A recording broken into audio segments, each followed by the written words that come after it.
Good afternoon. Greetings, greetings. How are you today? Listen, it's been a busy, rainy Yeah, day. yeah, it's like pouring down rain here as well. Yeah, I was thinking about our internet has been a tad bit spotty, Uh-oh. but hopefully all will be well um, with no issues.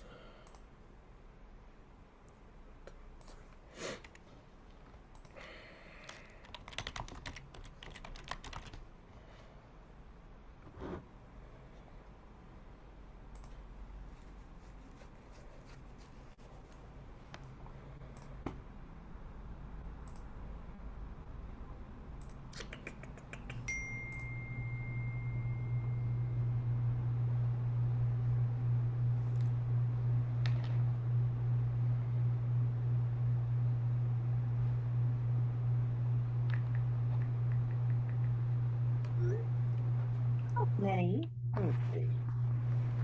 People we need for quorum today. Hey Lee, hey Kathleen. Good afternoon, Esther. Ah. What's that big sigh for? Well, this weather always puts me in a space of why am I not born into trillions of dollars legacy money that I can just simply lay in the bed overlooking the bay with my beautiful French doors open, listening to the rain, and knowing that I have zero cares in the world. World That doesn't operate like that. You know that. Listen, and then as I come and walk through my fantasy, then it's like, yeah, girl, get up, get your butt to the office Yeah. because that fantasy is not real stuff, and you got stuff to do. So that was the Sally. It was. okay? All right. Well, Uh, it was a very broad-based sigh. It was just, it had a lot of volume to it. I'm telling you, it was broad and Mm. nostalgic of the life that never was. Well, that would be too boring. True story. Honestly, Yeah. I agree. Oh, wait, we have 2 minutes, so we'll give it 2 more minutes, and Okay. then, based on number of committee members, Sherry, how many do we need for a quorum? I think is it three or I four? think we need three. Mhm. That would be us. Have the roster, Whoops. members roster for Okay. advocacy available. Is Tim Rogers not coming in? Mm, I guess I've seen. Is there seven or six members? I'm looking at last. Mimi, are you able to hear me? You all able to hear me? Yes. Okay, good. I'm making sure I'm not speaking into the void. okay, so Mimi says quorum is four. Well, I guess who's I can't tell who the seventh member is because on the minutes it's all blacked out on my. Mm, Yeah, I guess we're missing Daryl Henderson, Kimberly Rogers, Ron Silvers. Mhm. Hello. yeah. I'm sorry, Ross Silvers.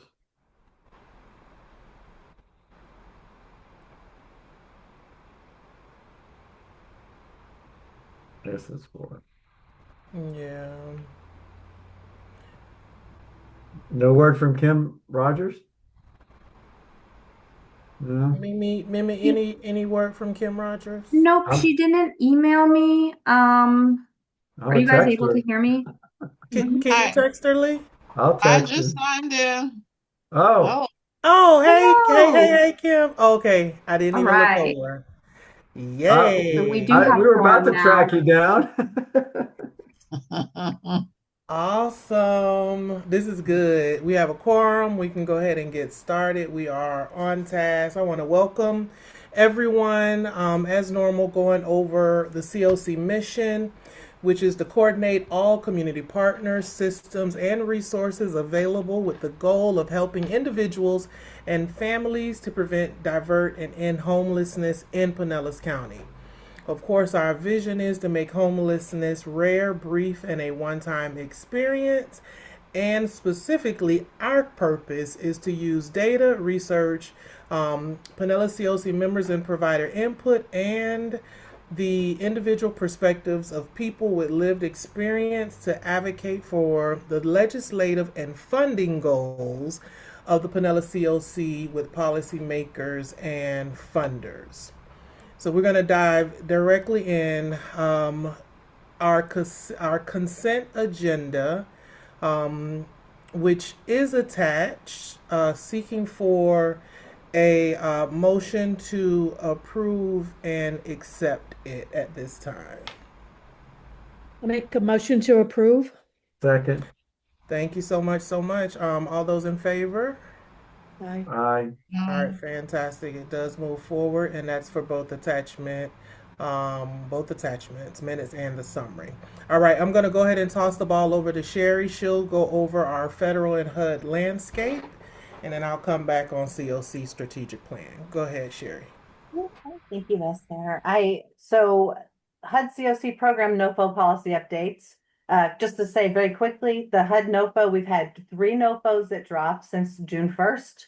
We are working on all 3 of them. We did submit for a COC builds week before last, and we just had our review and rank deliberations Friday. And so I wanted to share this with you very quickly. It actually went very smoothly. We'll see how things happen afterwards, but at least during that meeting, it went smoothly. It seemed to be a very good, positive reception to the final tiers and rankings of the different projects. We ended up in tier 1 with HMIS and coordinated entry because you have to have the infrastructure in order to have a COC. And then permanent supportive housing and safe haven. So 2 permanent supportive housing and safe haven was also in tier 1. And those are because those are not prioritized by HUD right now. We needed that to be, it made sense for it to be up there because of the impact it would have on the community and the people we serve. And then in tier 2, in order to balance out the portfolio, which is something that is good for the COC, but also is a HUD priority, 2 transitional housing projects and 1 street outreach was passed for tier 2. So we had a lot of applicants, and it's been a very intense process. And we still don't have access to the consolidated application that HLA completes. Very large application that we would complete and send off to HUD at the end after COC approval. That is not available. This is not typical. COCs, I'm telling you, are kind of like getting a little concerned. And we've been concerned, of course, because right now we're looking at about 3 weeks to work on that. And it is extensive. So that's where we're at with that. But as far as there are some policy changes that have happened and were passed by the board in response to this NOFO and to other policies that have come out from HUD. And one, they're attached, especially the policy to promote substance use recovery. That this NOFO has made it clear that harm reduction services or sites, an organization that provides harm reduction. And by that, not just any harm reduction, but safe consumption sites and drug paraphernalia, or that knowingly allows for illicit drugs to be used on site, that those activities are considered, are not allowed, are not encouraged, or they're not allowed anymore under this policy. And it doesn't just affect if it's a HUD project, it's the organization that is over that HUD project. If they engage in those activities, they cannot receive funding from HUD. So that's one thing that was passed. A dear colleague letter was attached to give some more information around, like, Narcan is okay. needle exchanges or not, things of that nature. And then finally, housing first, we know that this, oh, Kathleen, before I just jump I, off. I was just gonna say, those are disqualifiers, like you can't even review the grant if it's there, if they have needle exchange or any of that. If you could, but you're not going to get funded. Yeah. Okay, what about those test strips for safe, safe street drugs or, killer substances in street drugs? Are I'm gonna those have to, disqualifiers?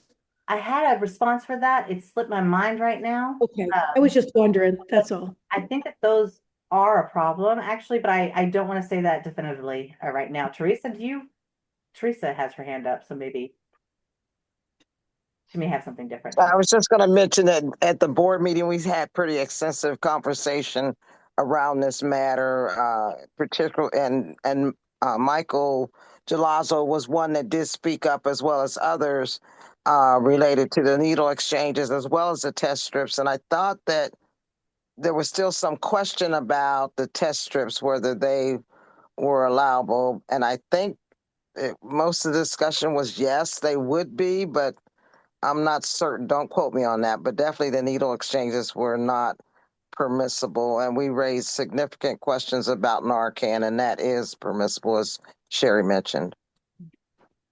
I would think if Narcan's permissible, those test strips should be permissible. They're both about saving lives. You know what I mean? It's a different category than a needle. Well, whatever. Yeah.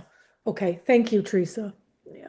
Yeah, I will go back. I sent out a follow-up to those questions, and so I would hope that the test strips would have been included in that follow-up. The Dear Colleague letters where, so ultimately, we're not getting money answers from HUD.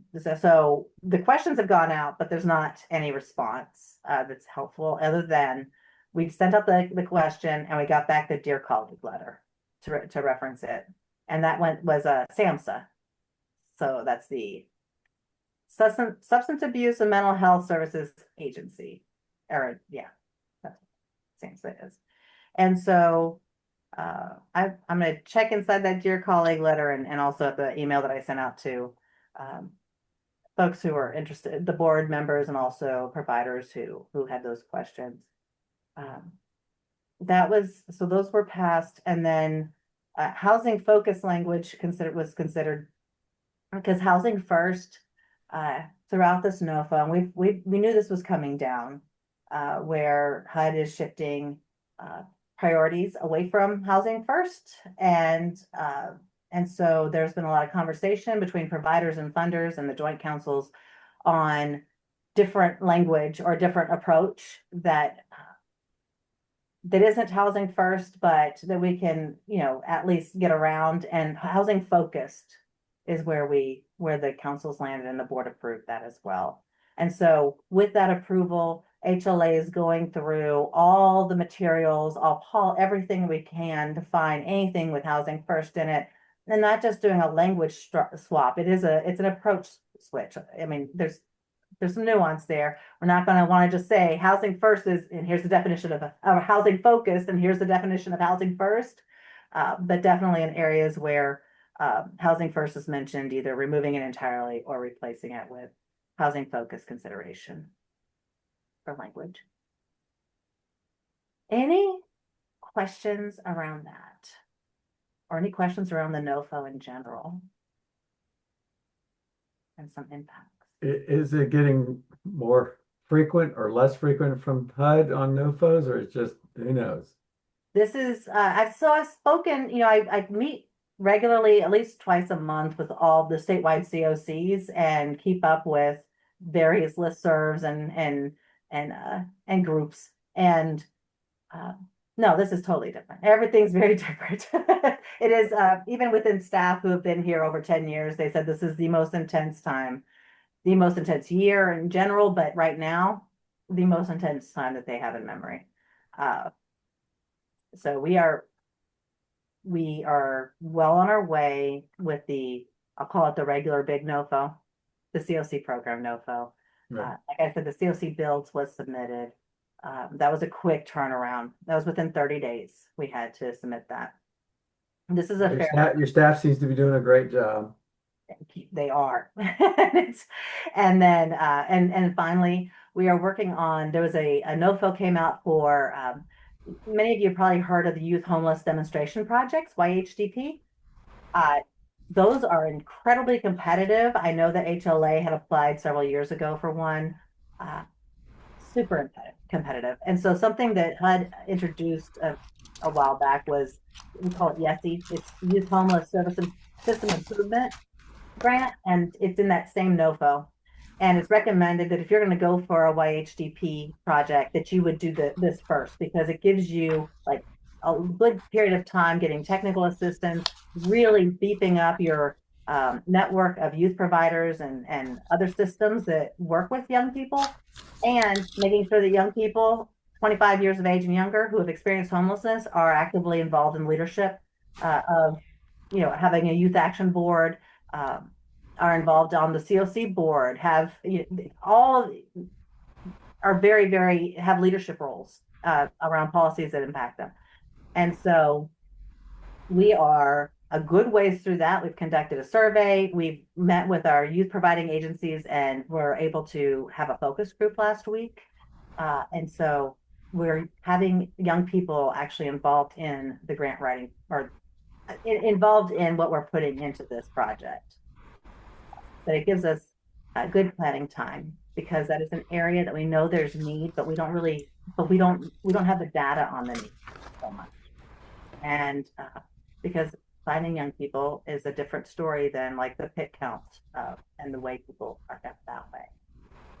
Finding families is also different too, but we have a better grasp of that.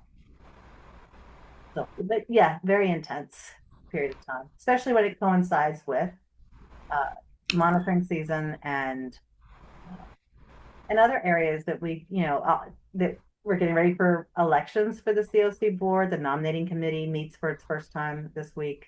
That's been a committee that's been dormant for years, and that's getting started right now too. And we've just passed the strategic plan for the CoC. That was adopted, and we'll be talking about that next.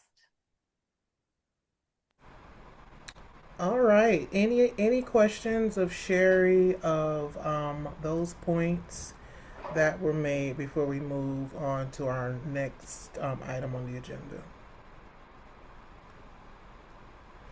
All right, we'll move down. I will say, Sherry, that I remember when we shifted from transitional housing to the housing first concept, and there was uproar, and many organizations were upset, and it felt similar to how it feels now. And who would have thought that we would be shifting almost reverse order back? Nothing new under the sun. All right, so let's dive into our strategic plan. So as Sherry mentioned, strategic plan was voted on. It was adopted. As it relates to the advocacy committee, there are four intentional strategies that we want to look at and make sure that we are in consensus with agreement on. With the first one being engaging the Pinellas County Drug Court and the Adult Mental Health Court as partners. If we can pull up page, do we have the ability to pull up page 7? Yes, just give me a second. Okay, cool.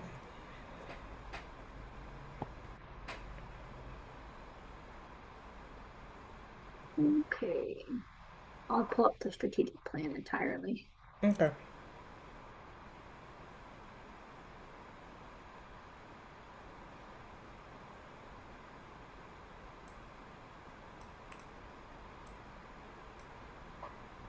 Just so that we can look at it, in that particular strategy in its entirety, see what it looks like, because that will lead us into our second strategy and where we want to land in that space. You'll note that, like that first strategy, it's first in the strategic plan. The timeline is further out. It's like another year out. And October then the other 2027. strategy will Yeah, and so we do have time to map it out, plan it out, talk about what it looks like for us. But again, as we begin to really um, dig into how we navigate and how we show up in the space, it will correlate. And so um, it's the third one down. And so, again, it's engaging drug court, that mental health court piece, working to increase judges' involvement in the work that we do, just being intentional about the education in a perfect world with, and knowing that their schedules are full. Maybe there is a someone on their team that they can assign to participate in the work that we do. We have until October 27th to really flesh it out, map it out, um, work group it, really be intentional with it. But the expectation is that by next year, October, we will either have stood it up or be at the point where we are ready to stand it up, and be moving this particular strategy forward. So I want to pause to see if there's any questions, thoughts in regards to this. And if not, we'll go to the next strategy because I think that next one will tie into how we will flush the first one out. Esther, I think this one was, I was part of the strategic planning Mm-hmm. group. And I think this was more, if I remember correctly, it was to help stop that revolving door Mm-hmm. of people in and out of a drug court or something and not really getting the services that they need, Right. and to start to think outside the box. So yeah, I mean, it's a goal for like a year from now, plus a couple of months. Mm-hmm. Um, and yeah, we'll see how these other strategies will help us get there. But yeah, that's kind of why that was there. Mm-hmm.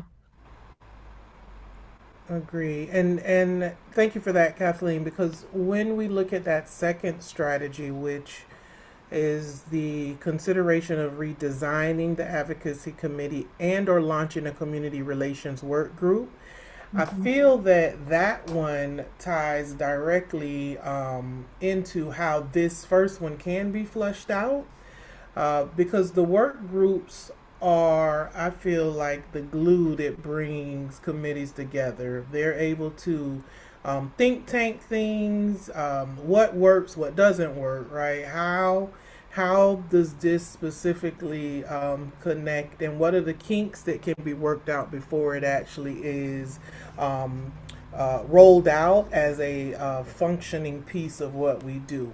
So I think this is a important conversation, right? Is it Mhm.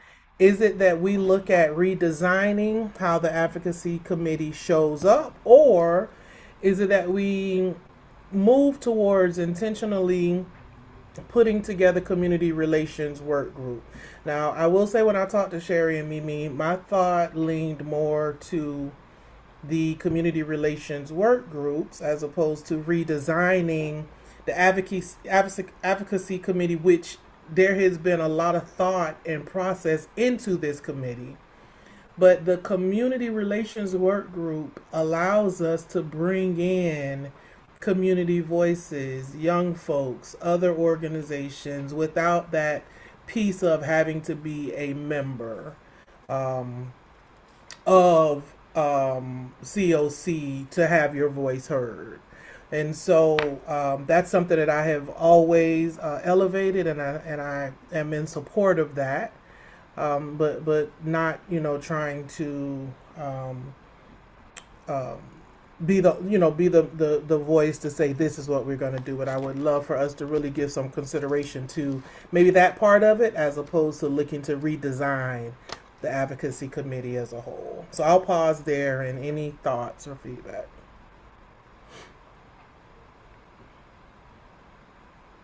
Well, I think it's a good strategy. I mean, I think the thing I found the most kind of challenging with the advocacy committee under the COC is the lack of its independence, really, and nimbleness, because if we're, and I take, for example, the whole Sunrunner, homeless people riding on the Sunrunner thing a year or two ago, 2 years ago, whatever it was, 2.5. For us to get up and make a statement, you had to get agreement and come up with a statement, run it by the executive committee, and the HLA was making their statement. It was all this relationship and be careful who you're speaking for, because, our board, the COC board, is so large and even more diverse now, that it can be hindering a little bit. So, I think it's important to have pulses throughout the entire county about what's going on with those other groups, and to call it a work group or whatever you want to, whatever we think about it as long as there isn't some membership and it's a lot more casual, I think we'll have people more willing to share what's really going on the ground, what's on the ground, and what the concerns are. I agree. I agree with you, Kathleen. I'm curious because something you just said triggered a conversation we were having in the committee some time ago, and this may be a shared question. If there was a desire to have the advocacy committee have some level of autonomy in regards to advocating, what would that look like?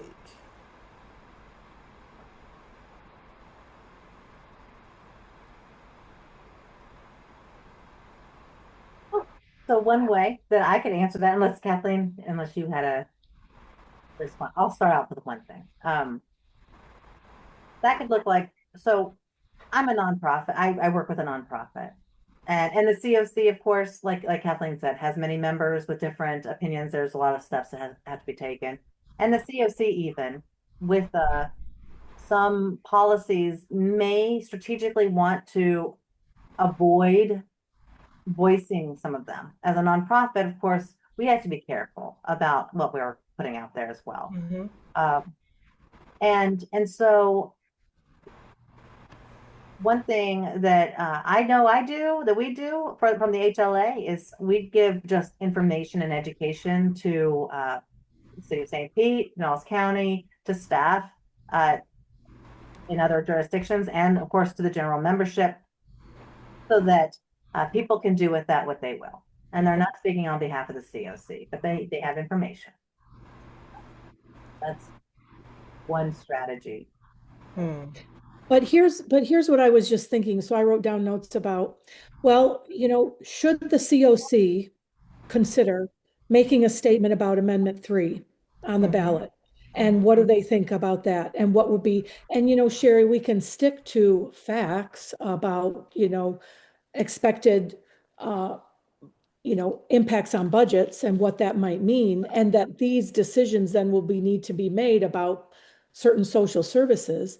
And we have enough leeway that we could recommend to the executive committee and the board that the COC board comes out with a position to, advocate a no vote for Amendment 3. And based on these facts, but, if it passes and things work out in Tallahassee a certain way, we could be punished because of it.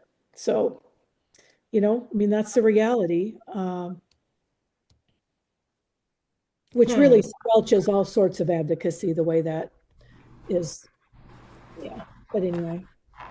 So then, right, so I'm hearing both ends of it. So does that mean that there really is no way to do a separation in that space, and maybe the community relations work groups is where we utilize those voices to elevate the needs of the community? Is that what I'm hearing? It might be, but part of that strategic planning, and I'm sorry to jump in here because Teresa, I Teresa's out there, and I value Teresa's wisdom and voice a Of ton course. as well. But in our strategic planning meeting, and I think ideally we'd want to see the COC as the leader and the expert on Mhm. all the services and the coordination of services and really knowing what's going on in our community, all those Mhm. leaders and COs that are at the table. Mhm. But if we're not able to share the reality of what's going on, then that's, it's like, so we know the reality, but we have to keep our mouth shut. Um, Right. and they're all a bunch of nonprofits. Sherry says she's, part of the HL is a nonprofit. A bunch of them are nonprofits. And so Mhm. who's going to be the voice that's going to take, you know, put their neck out, I guess. Well, and just to be clear on that too, offering education, which I mean, Yes. right, is one thing, and that is Yep. totally fine. Yep. Like this is what happens here. This is what this Yep. means. That's it. Yep. Lobbying for a specific piece of legislation could be it's crossing a line. And so even within the COC, and I'm talking more where we're getting a lot of concern around even just the being careful is if you are funded by HUD. Seriously, I mean that is ultimately where that's at. But I can say that like the executive committee, the funders and providers councils, they have discussed this amendment and what, and so the question has come like, well, how is this going to affect funding if it passes locally? And so just that, getting that information together is something that we're working on right now. Esther, my 2 cents. Mhm.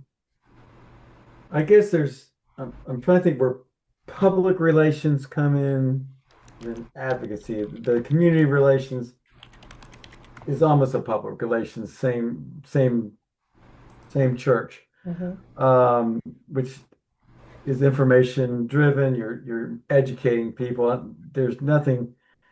We can't get in much trouble for that. I mean, we can't ruffle any feathers, and we can really get people involved and knowing what's going on.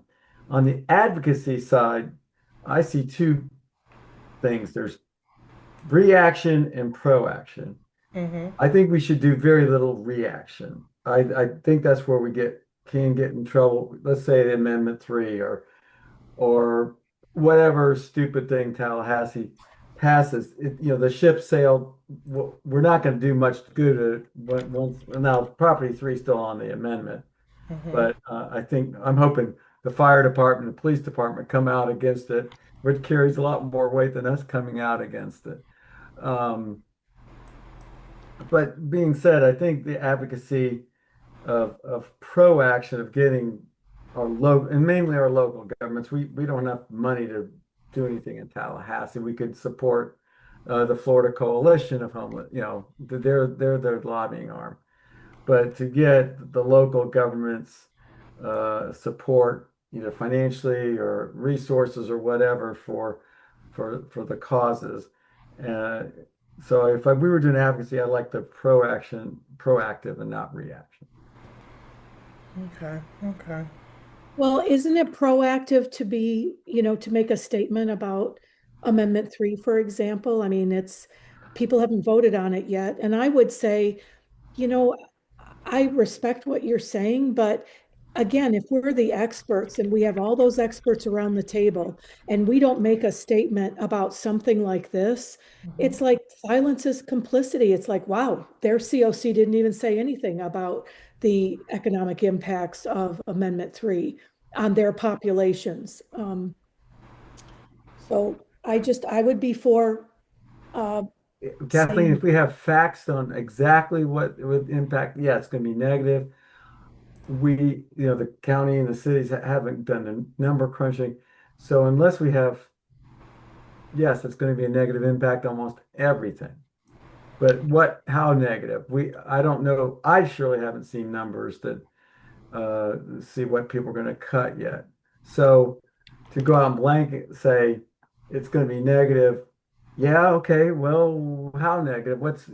So I don't disagree. We should be against it, but unless we have more facts, it's hard to do. I guess so, but again, not to beat a dead horse, but I saw the Sheriff's Association came out today. We have police, we have fire, we have a number of other groups that are respected throughout the state that have come out. And I don't, I can review their statements and see what it's backed up by. But I mean, that's probably, truthfully, the worst part of the legislation is that they didn't do any kind of study about the impacts. I mean, they shoved it through, and so we don't have an analysis by any experts. Yeah. That in itself can be the best reason why, don't vote for something that they had 2 days to discuss, whatever. Well, in general, I almost always vote against amendments by ballot, but that's another story. Understandable, understandable. So I think where we're landing with this is we seem to agree, and I'm just summarizing that there is potentially a need for some community relations work groups to flush some things out. I heard kind of differing opinions on the advocacy committee, how we should stand up, whether the redesigning of it is needed, or maybe we look at how we show up in general, and then is there a need for some level of autonomy. I think for this one, September 2026 is not going to be a solid date for us, because I think on our next meeting we really need to flesh this out a little more and maybe come with some additional ideas. So we'll table that just for the sake of ensuring that we're all on one accord with how we flush it out. We'll jump to strategy 3. And this is it's on page 8, but it's more of a newsletter concept where we are releasing spotlights, information, etc., in regards to what COC and HLA are doing. HLA Sherry or just COC? COC. Just the COC are doing, but also spotlighting some of the providers and the work that they're doing as well. Looking at rolling this out October 2026 and moving forward. When it was brought, that's something that I do in house and things of that nature. So I leaned in and said I would be willing to take the lead on that. But I do think it's important for us to do that as an educational tool, and also find a way to push it out to the broader community. So what are your thoughts on that? I think that's great. Would it be promoted like you could maybe, a local Bay News 9 or something like that could do a little highlight on a provider for, is it like one a month? Or would you go, Esther, and interview them and do a little write-up and a video clip and put it on social media? How are you envisioning that? I think it could be like that, right? Or it could be a little bit of everything. I wouldn't make it, we only do it this way. I think we could do some rotations to keep it fresh and good. Maybe look to see what type of funding we can raise to engage the news media to see how and what they would be willing to do for us. But I think it would be like all of the above. One of the things I was wanting to see is more engagement with faith-based organizations. Mm-hmm. And so when we highlight a provider, it doesn't necessarily have to be a provider who's a member of the CoC. Mm-hmm. Can it be others that are like cold night shelter providers or, other groups like that? I actually think that's a great idea. I don't think that was a part of the thinking, but I actually think that there are some organizations, some schools that are doing some really fantastic things for our homeless brothers and sisters, and maybe they don't have to be member provider Mhm. to be spotlighted. They can be a community provider and receive some level of spotlight. I think that would be a great idea. And we can even do um, where individuals can make suggestions, right? I want to highlight such and such organization because of, what they did in this space, and we can utilize those as our informational pot to pull from. Mhm. That could even just be a link on the front page of the website. Yeah. Um, Is there a Want to provider in nominate a town that- provider spot for the Yes. spotlight. I Yeah. love that. Mhm. All right, I think so that's more informational, but I love it. More info coming in regards to how we roll it out. We'll send that out via email, and then our last strategy up for discussion is hosting an informational meet and greet session with key community leaders and stakeholders, doing some true education engagement with them so that they know. I think sometimes they know, but they don't know. I think there's still a level of confusion between COC and HLA. Sometimes I myself get confused between COC and HLA, and I've been a part of it for a bit. And so, doing that informational meet and greet so that we can really engage. We have a date set for December 2026 as the first one, and maybe it's, once a quarter or something along those lines. Any thoughts in regards to that? I can flesh this out a little bit, Mm-hmm.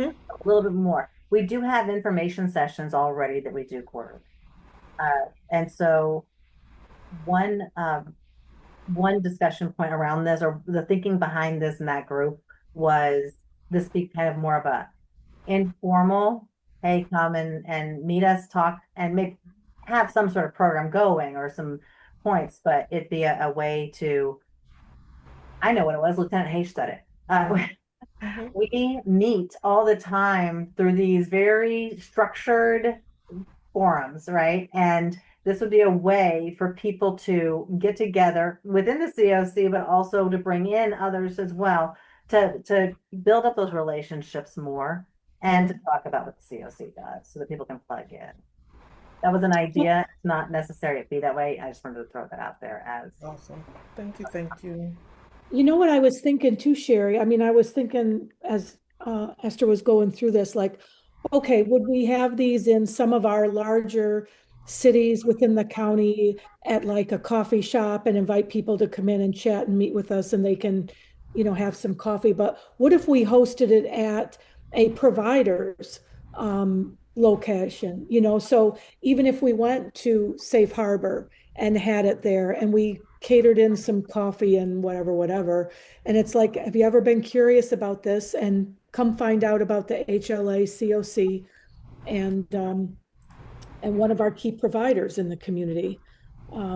So that would get people in for a variety of reasons, to come and learn about us. It was just I actually just a love thought. that. COC on tour. I actually really Yeah. love that. COC on tour. Yeah. I Yeah. love that. And I'm thinking about like First United Methodist Church up here in Clearwater that hosts our cold night shelters. I mean, we could easily have a meet and greet in there on a, Thursday night, some night that they don't do a feeding or something. And this is what opens up into our cold night shelter. And these are the volunteers that do these types of things. And yeah, Mm-hmm. Mm-hmm. yeah. I love that. We can definitely flesh that out more with a initial on tour date of December 2026. And if we don't, get it by the top of the year, January 2027 for sure. All right. So Of all the that ideas, I think number four is probably the most important and might be almost the easiest, but one to implement quicker than the rest too. I agree. I agree, Well, Lee. yeah. And one more thing about that number four is Mm-hmm. we absolutely have to be intentional about inviting elected officials to Mm-hmm. those things. You Mhm. know, school board members, council members, city managers, all that stuff need to be invited specifically to those that are, you know, within their geographical area. Um, Absolutely. Absolutely. And I you might even have to take them to dinner afterwards to bribe them to come. That would be before, like the week before. Please come, and here's this dinner to put in your belly. Absolutely. I love it. I love the concept of the COC on tour, mhm. and it being countywide and being so intentional based on the city or area that you're in, and then being inclusive of the electeds in that area.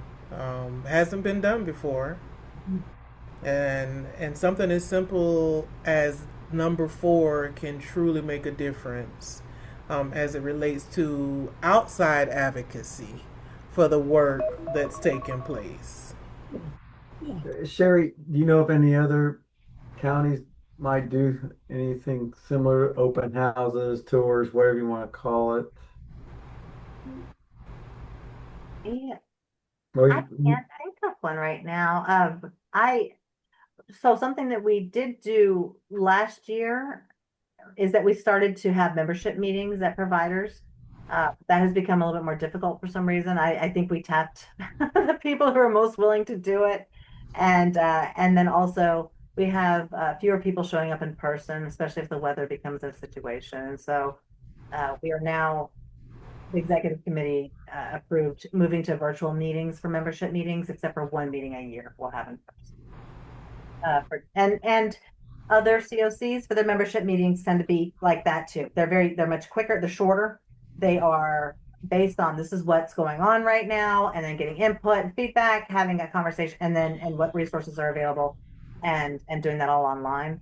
But I think that the highlight of those of having them at the providers was the tours that were taking place, and that there was time for conversation like right before the meeting started. But that was key. I'm not sure quarterly. It depends how we set it up. I don't want to get too frequently that are not special, but you also want to give them opportunities to show up. So it's a juggling act. Yeah.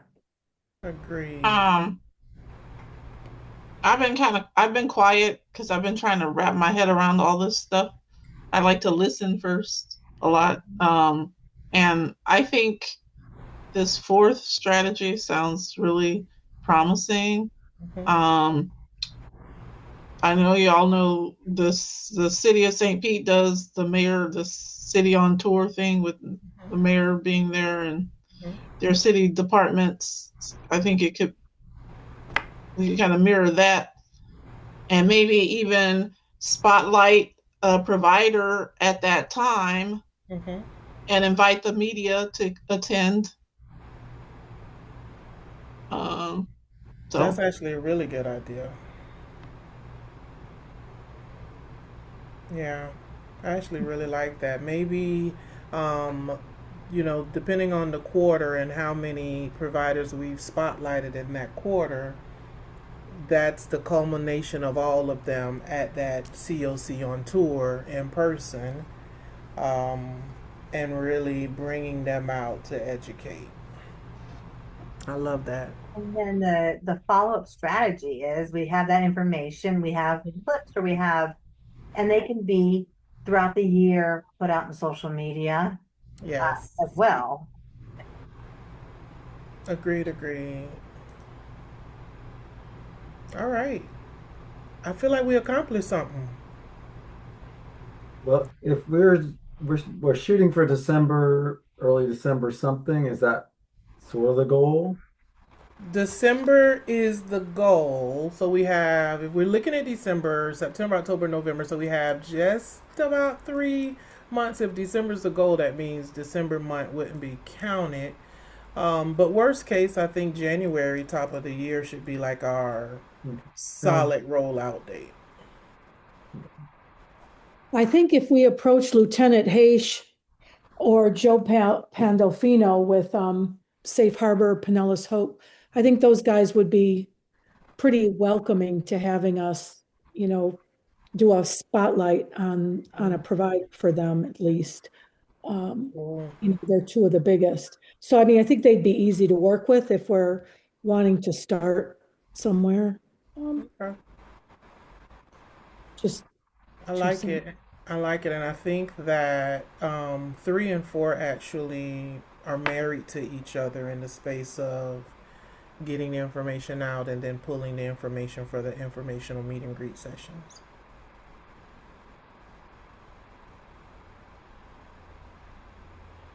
All right. So if we roll down to open conversation announcements, etc. October 10th is World Homeless Day. Kathleen, thank you so much for sending the poem. The poem, but it's almost, I call it a letter to the folks, right? It is a poem, but the LEA Lived Experience Committee put together a poem that they coined Reflections from the Bench on 49th Street. And it would be fantastic if we could find a way to incorporate this into the event. I wonder if we can even get someone to read it. Um, I don't know um, where are we planning to um, host the event. I don't think we talked about that. Or what is the event gonna look like for us? Maybe that's the question I should be asking. Or are we just acknowledging that it's World Homeless Day? 3 questions. Sorry. We haven't received anything beyond the idea of like where we're at right now is making sure everyone is aware that it is World Homeless Day, maybe getting some proclamations out there, and Okay. then collecting from like what are providers doing, what are any groups doing around this, and sharing that. That's as far as it's gone. I think Dominique might be working on something. She emailed me, I think yesterday, and wanted to know if anything was decided about, World Homelessness Day. And I think she might be working on something. I sent her that poem because I told her, I've got a history with that poem and really think it's powerful that the Lived Experience Advisory Committee members composed that. Um, I would think, I think what I envision as the easiest would be to take some kind of video montage of some of our providers, maybe Safe Harbor, maybe Pinellas Hope, maybe some of our Lived Experience Advisory Committee meetings. I have some photos of that, but just have that overlaid, one of our lived experience people reading it if they wanted to, or they could read a few stanzas and somebody else could read a few stanzas. But minimally, that's pretty easy to put together and then put it on, the COC's Facebook page or website or something. Um, and then again, I think, you've always got the opportunity of drawing in the media to report on that for World Homelessness Day. But um, yeah, that was my thought. I wonder if we can flesh this out a little more. I think as HLA, sorry, COC, but also HLA, like we are the eminent provider for community homelessness, and I think that um, it shouldn't be where we're looking for others to do things. I think that we need to look and see what we can do and invite others to join with us on it. We definitely need proclamations. In a perfect world, if we could get the mayors of our municipalities, I don't know, this might be me reaching for the stars again. But in a perfect world, we can get the mayors from our municipalities across the county to do proclamations. Um, And Esther, I agree that that might be reaching, but yeah. a shorter reach is getting an applicant individual from the COC going Mm-hmm. to the city of Clearwater, city of St. Pete, council meetings. Usually there's 3 minutes of public open forum Mm-hmm. and read Mm-hmm. the proclamation, the Board of County Commissioners. I was Yes. just looking, October 10th is on a Saturday. So Mm. October 8th would be the closest for the city of St. Pete, for example, for Mm-hmm. someone to go down there and speak, advocate for the homeless, and this is for, World Homeless Day. So that might be Yes. this year, that might be your best bet. You're right.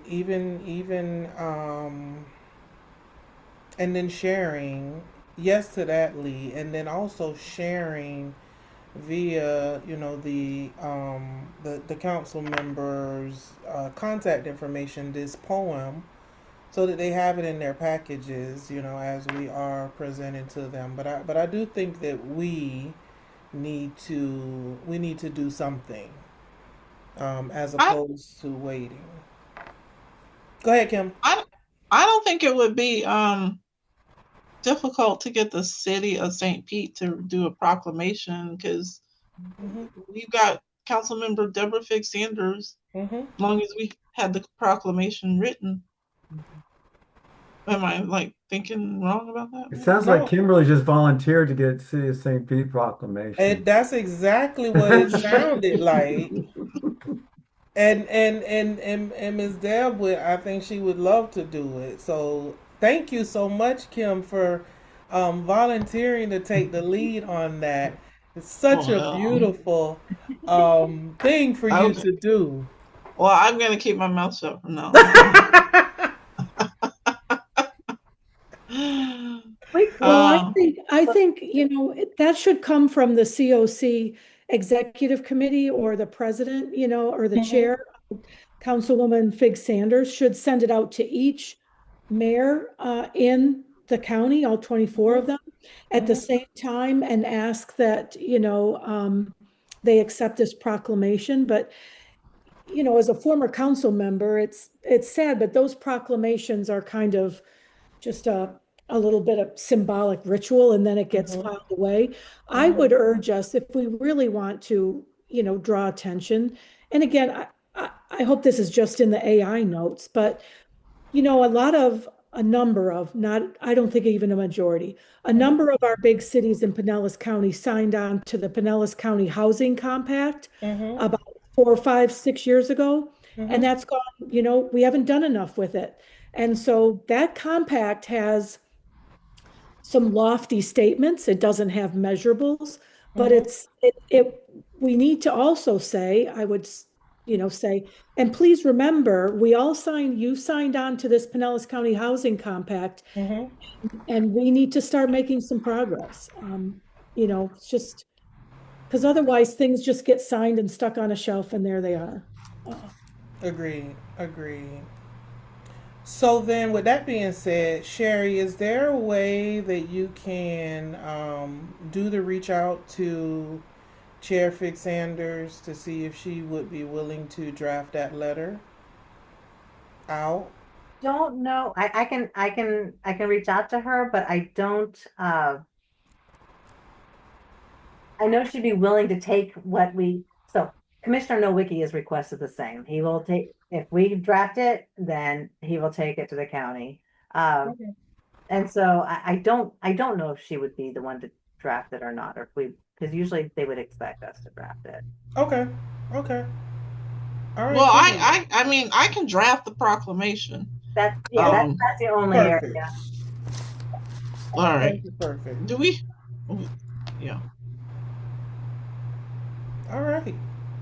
So I think we kind of have path forward on World Homeless Day with the inclusion of the letter going out with the request as well. Now we then next up is the National Association of COC Leaders formation. Sherry, you want to take that one? Yes, this is a follow-up piece from the last meeting, and it's still forming. That's all I have to say. We signed up to be part of that, to be, initiating members, and there's not really been any more updates since then. I'm hoping by the time we come back, there will be. Okay. All right. And then, just as an FYI, the Florida legislative session begins March 2nd, 2027. Again, that's informational only. And then if we don't have anything else that we need to bring forward, we'll go ahead and move for closing and adjournment. Okay, hearing nothing. Adjourn, I guess. All right, moving to adjourn at 3:59. Thank you guys so much. Thank Thank you. you, Esther. All right, later.